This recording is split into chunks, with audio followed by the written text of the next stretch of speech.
The family of a murdered Northern Kentucky couple has a message for the community. We need help. The bodies of the two victims are still missing. What the family did tonight in hopes of finding clues. Police have released new information tonight about what they say led to a deadly shooting at a Michigan courthouse. A Central Kentucky community prays for peace and calls for action following a string of violence across the country in the last week.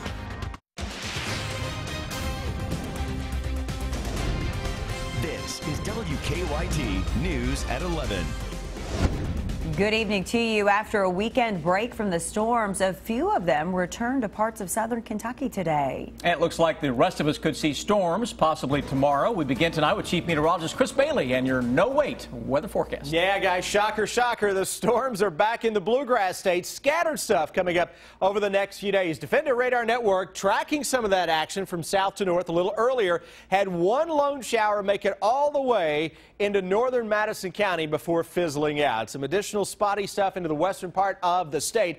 Overall, though, that is a sign that the atmosphere is revving back up. Got a stalled out boundary just to our south.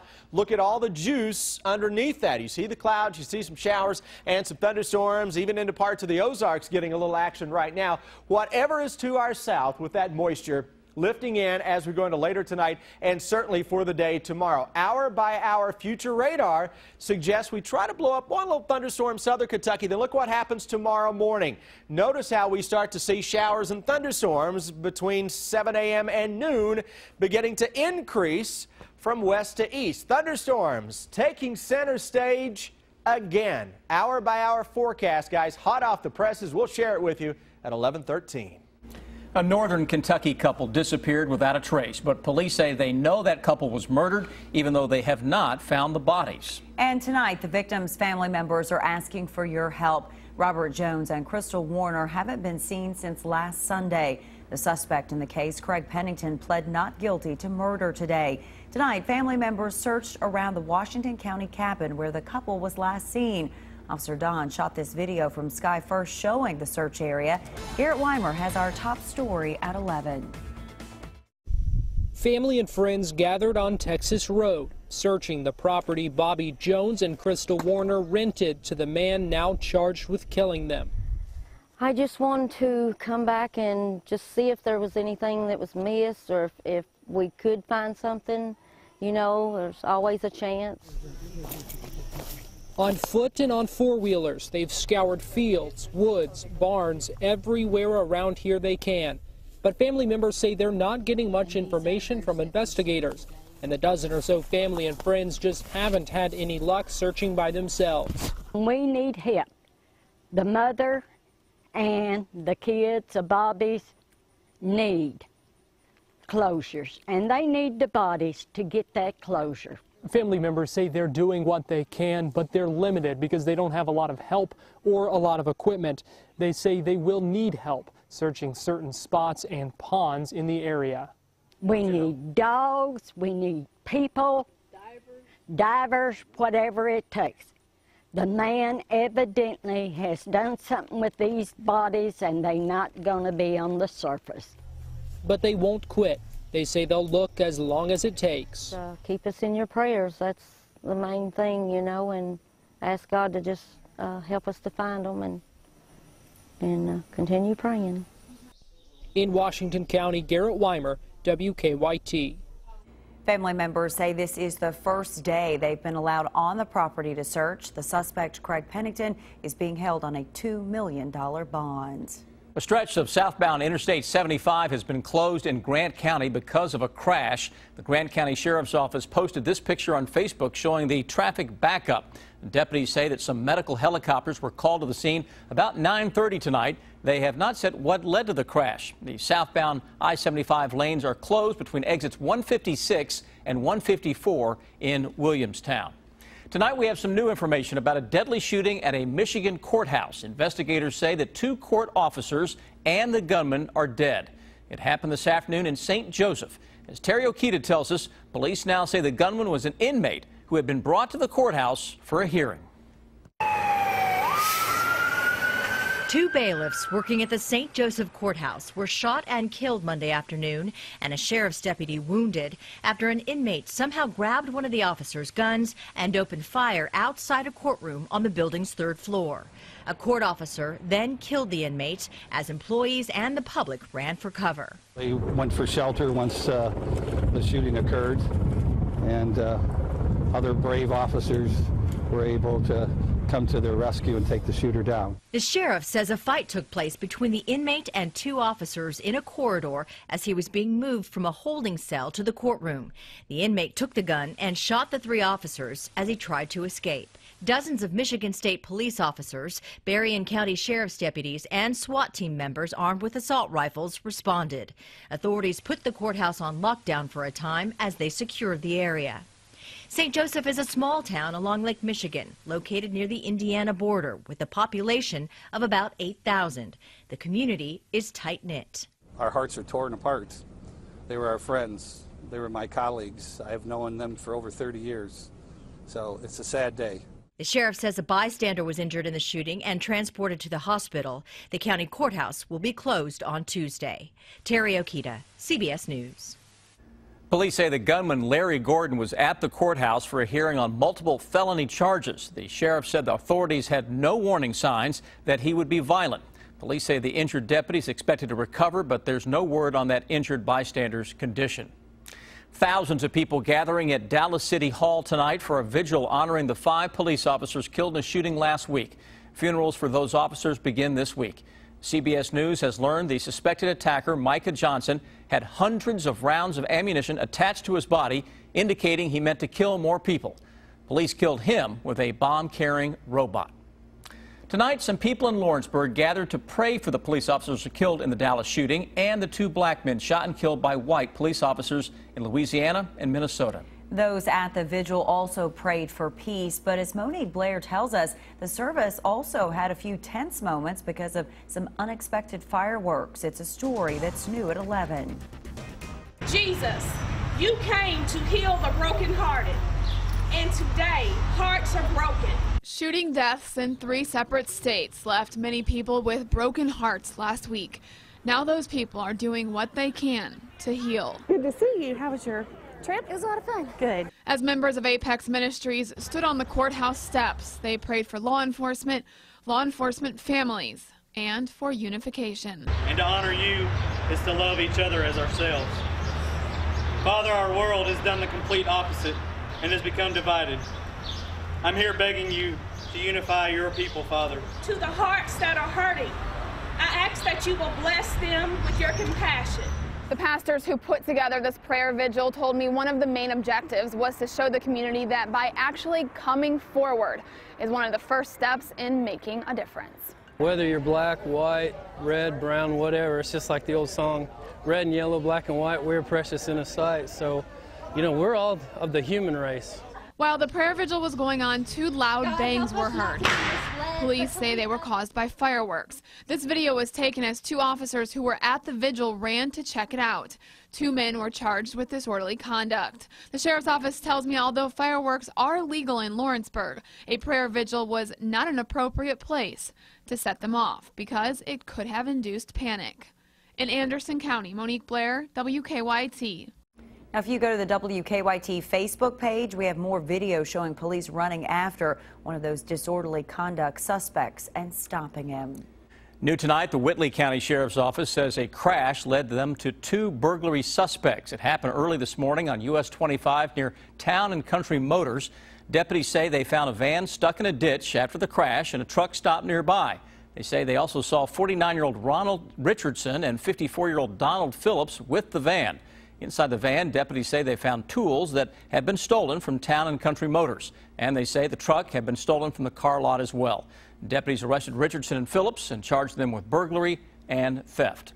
Republican presidential candidate Donald Trump stopped in Lexington today to raise money for his campaign. Trump spoke at a private fundraising event at the Aviation Museum of Kentucky.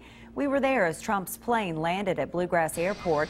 The invitation to the event said it would cost $1,000 per person to attend and $5,400 per couple for a picture with Trump.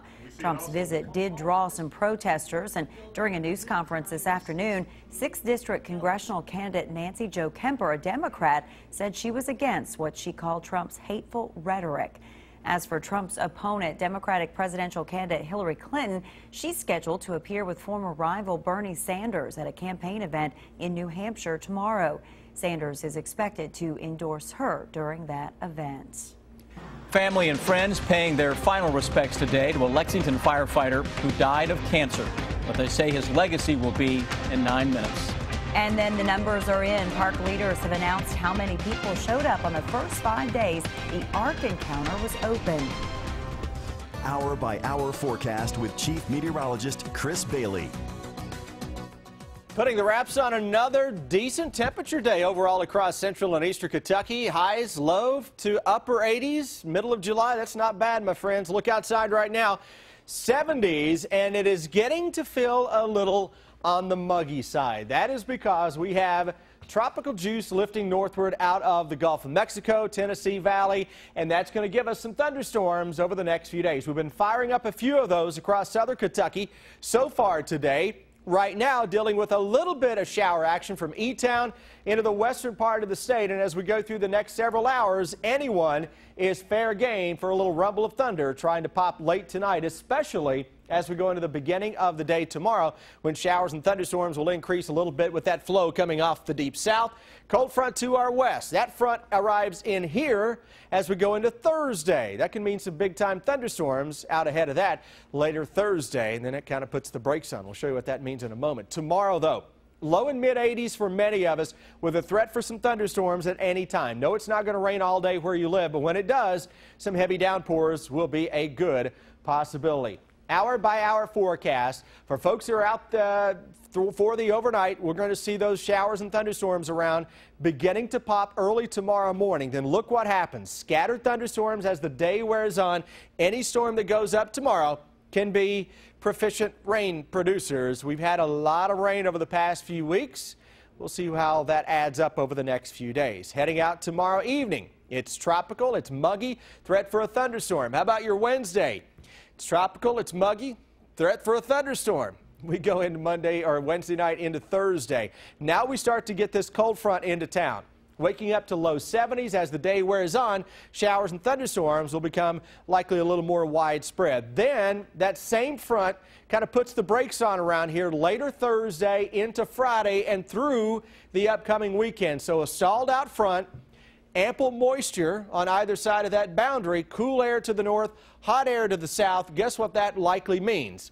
At least the rounds of showers and thunderstorms should be with us on and off into the coming weekend and early next week. And we'll see. This is a setup that we had about 3 weeks ago that caused some issues across the Ohio Valley into parts of West Virginia. Hopefully this will be an underachiever this go around, but overall, that stormy summer that we've had so far looks to continue. While it isn't going to rain every day where you live, the chance is certainly there, and any storm that goes up between now and, a week from now can put down some very heavy rains. Wouldn't be surprised if by this time next week we aren't talking about in many areas picking up an additional couple inches of rain. Your forecast is pretty consistent starting the next few days, right? You know what? It is, and it's been that way basically since the summer of 2013. Every summer around here we haven't had much heat since then, and we've had a lot of rain. This summer's no different. All right, thank you. Well, many people spent time at a downtown Lexington park, but it wasn't for the reasons you might expect. It drew that really big crowd in 8 minutes. Hundreds of people gathered today to honor a Lexington firefighter who died months after being diagnosed with cancer. Funeral services for Matt Logston were held in Louisville, where he lived. Firefighters also lined the streets and bridges to salute the funeral procession as it passed by. Speakers at the funeral talked about Matt Logston's love for his wife and 3 children and his service to the community. Firefighters say the show of support today shows the brotherhood of the fire service. The fire department, we talk about it and people say it all the time, but we really only get to prove it on really good days and really bad days, and this is one of those. Logston's friends also talked about his legacy of helping get the firefighter cancer bill passed. It extends benefits to families of Kentucky firefighters who die of certain types of cancer.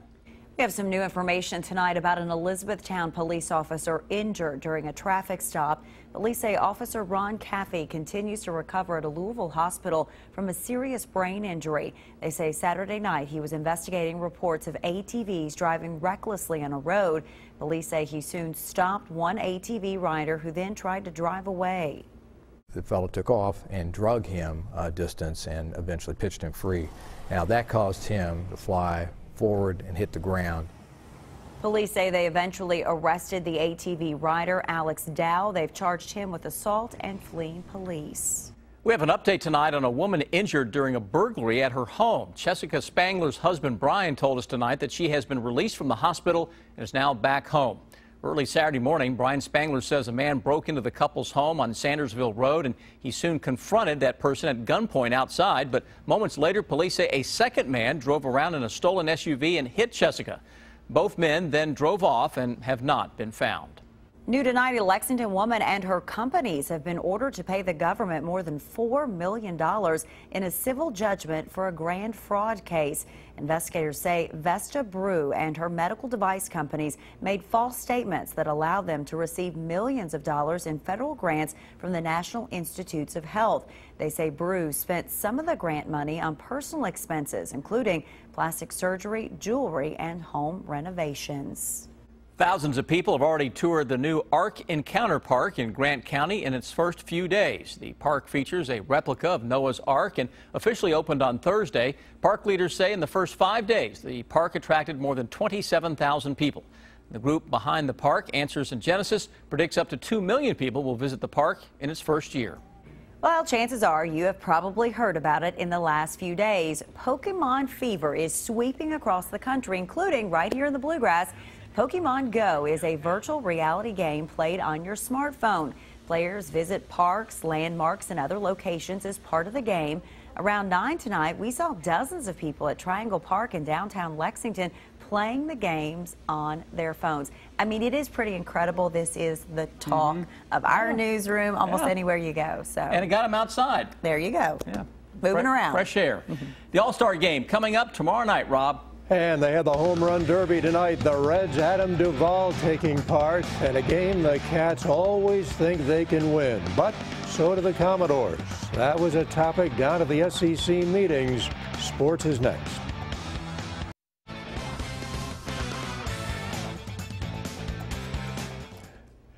There will be some critical matchups on the Cat schedule in the upcoming fall, and one certainly is Vanderbilt at Commonwealth Stadium on October 8th. Dick Gabriel on hand for day one of SEC Media Days when the Commodores took their turn before the mics. It's the game that each side has to win. Vanderbilt fans know there's a victory on their schedule. It's Kentucky. Wildcat fans can't imagine not beating the Commodores, and yet the numbers for the series couldn't be closer. You know what? I guess I'll look at it when I look at the fact book when we get ready to play. Well, we can tell you, Coach, in 90 games, each side has won 42 times and tied 4, dead even.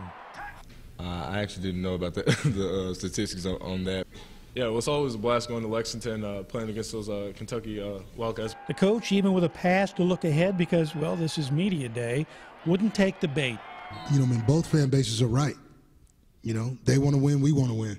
Instead, he wanted to talk about opening the season with a conference game, South Carolina. The whole idea of playing, you know, big games from the jump, that's college football. You know, that's why you tune in. We don't tune in to watch, you know, these lopsided, you know, games. We want to see good football games from the jump. Mason says the doors have depth and they will be better. And he put his money where his mouth is, telling his tailor to help him show his gold with the lining of his suit, the dark knight representing Vanderbilt football. In Birmingham, Dick Gabriel, WKYT. Thank you, Dick. The #1 high school prospect in 2017, DeAndre Ayton, has narrowed his list down to 3 schools, and Kentucky is on it. Ayton's high school, Hillcrest Hoops, tweeted his top 3 today: UK, Kansas, and Arizona. Ayton is a 7-foot power forward out of Phoenix. The early favorite in his recruitment is Kansas. Jamal Murray playing in his 3rd Summer League game tonight. Nuggets taking on the Heat. Murray had it going early. He gets into the lane, gets the friendly bounce. He was just starting to heat up. Into the second quarter, Murray comes off the screen and dials it in from deep. Nuggets within 2 at this point. Heat inbounding, and Murray steps in front of the pass, takes it down the other way for the two-handed finish. Murray had 17 in the first half. He finished with 29 in a 92-81 loss to the Heat. Scalaby, Sierra, and the Kings facing the Pelicans in a late game out in Vegas. First quarter, Scal working on the block. He spins left, drops the hook shot. And then it's Scal showing off his range. The three from the top of the circle is right there. He had 11 in the first half. In a second, Willie Cauley-Stein getting the feed, slamming it home. Cauley-Stein had 5.6 rebounds in the half. Pelicans lead at 44-41 third quarter. Tyson Gay is going to the Olympics after all. He struggled at the Olympic trials, finishing 5th in the 100 and 6th in the 200. But today, U.S. coaches chose him for the relay team, meaning he could run in the Olympic prelims or in the final. Gay tested positive for a banned substance in 2013 and accepted a one-year ban that cost the U.S. its relay silver medal from London. Tomorrow night, it's the All-Star game in San Diego. Tonight, the Home Run Derby. Cincinnati's Adam Duvall made it to the semis. He hit 15, but he was knocked out by the defending champion, Todd Frazier of the White Sox, the ex-Red. In the final, Frazier against Giancarlo Stanton, and the Marlin slugger hammered 20. Frazier could only manage 13. Stanton winning the Home Run Derby tonight. And Kentucky Derby winner Nyquist will make his next start in the $1 million Haskell. That is July 31st at Monmouth Park. Trainer Doug O'Neill said the 3-year-old had an impressive workout earlier today at Santa Anita. Nyquist skipped the Belmont because of an elevated white blood cell count. He has not run since running in the Preakness Stakes. We'll be right back.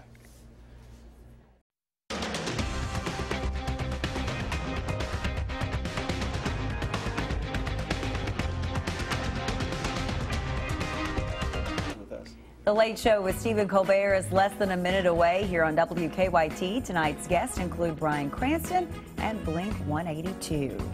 We were looking at that shot for Pokemon players. Couldn't find them. Yeah, a little dark, but they're probably still there. I bet you some folks are in that shot. We just can't see them down there looking, right? What about all you Pokemon lovers who are going to get wet over the next couple of days? Defender Radar Network for now is okay. Let's hit the fast forward button.